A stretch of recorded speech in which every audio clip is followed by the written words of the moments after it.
First of all, I want to say I'm loving this collab. You're all awesome people. I'm really happy to be part of it now. And I watch all the introductions and you're all just awesome.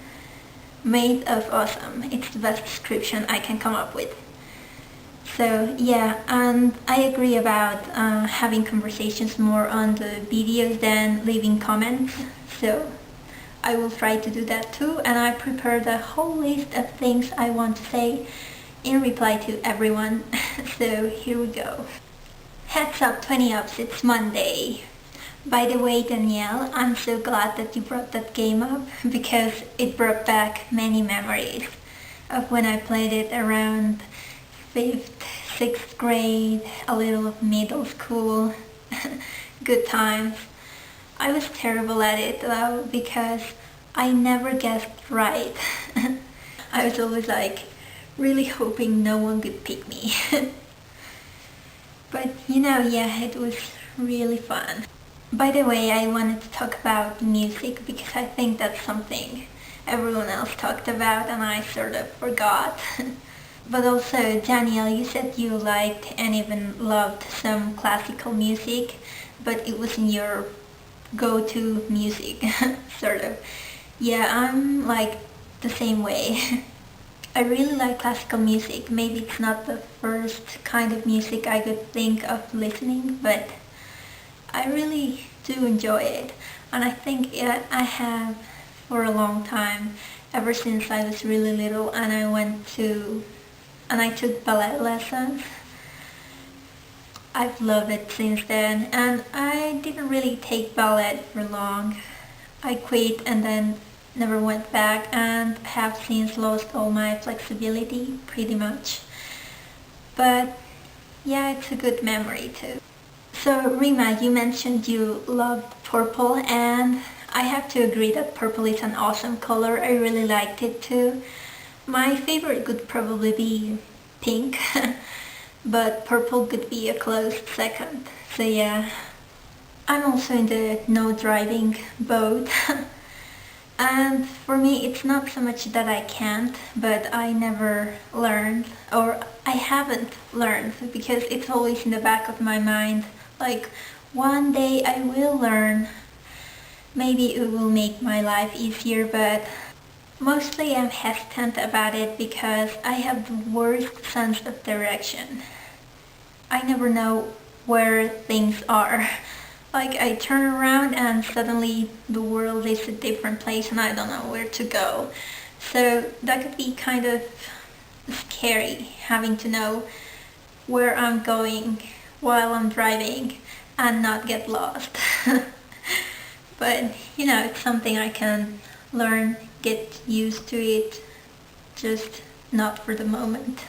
Also, making videos in one take, hats off to you, because I can't do it. If I try to do just one take, I could A, stumble over my words, B, mispronounce things, or C, have too many word pauses, or most likely all of the above. Lucy, I think it's so cool that you have the ultimate nerd family. I mean, we all know that nerds are made of awesome, right? So, what could be better than that?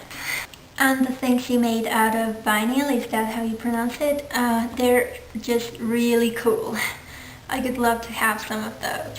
And I love the idea of challenges. I could probably lean more to creating our own than recreating Hank's and John's challenges, but maybe we could do a mix of both. The kind of challenges I would like to propose and to be challenged to do are mostly like increasing awesome, decreasing world suck kind of challenges. I think if we could do something like that, that would be great. So Craig, I really envy your musical talent. I think it's so cool that you have so many instruments and can do like music videos and stuff. That's just awesome. I really can't play any instrument, and I do enjoy singing, but I'm the first one to admit I don't have a great voice. So listening to me sing, it's not the most pleasant thing in the world, although I still do for fun. And I respect your decision in not majoring in it because it sort of changes your perspective on things when something is your job or what you do for a living than if it's just like your hobby. You see it differently and you don't want what you love to become a chore. Also, I say you were reading and rereading John's books, and I think that's great.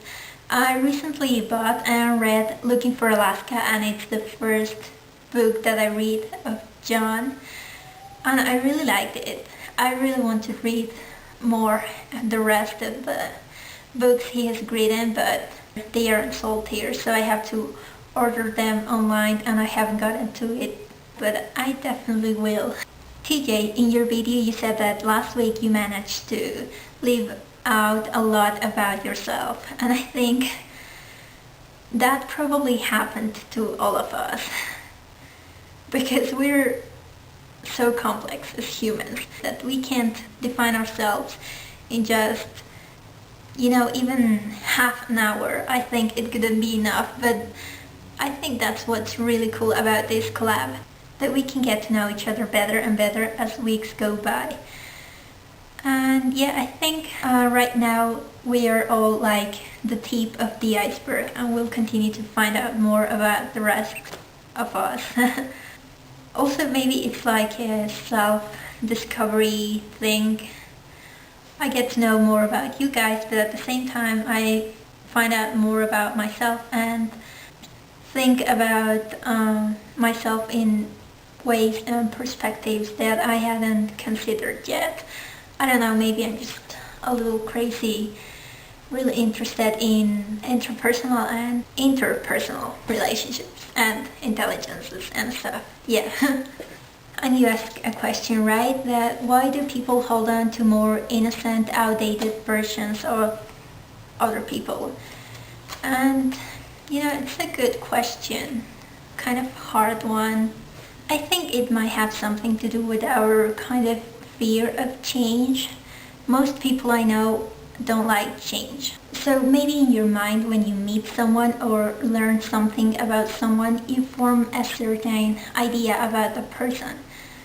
And then if you learn something else, something different about them, it's harder to change that image that you already have of the person. And last but not least, I have a theme idea I want to share. How about book recommendations? Because I really like reading and I'm always looking for more books to read. So it could be great to hear from you what your favorite books are and what you would recommend the rest of us to read.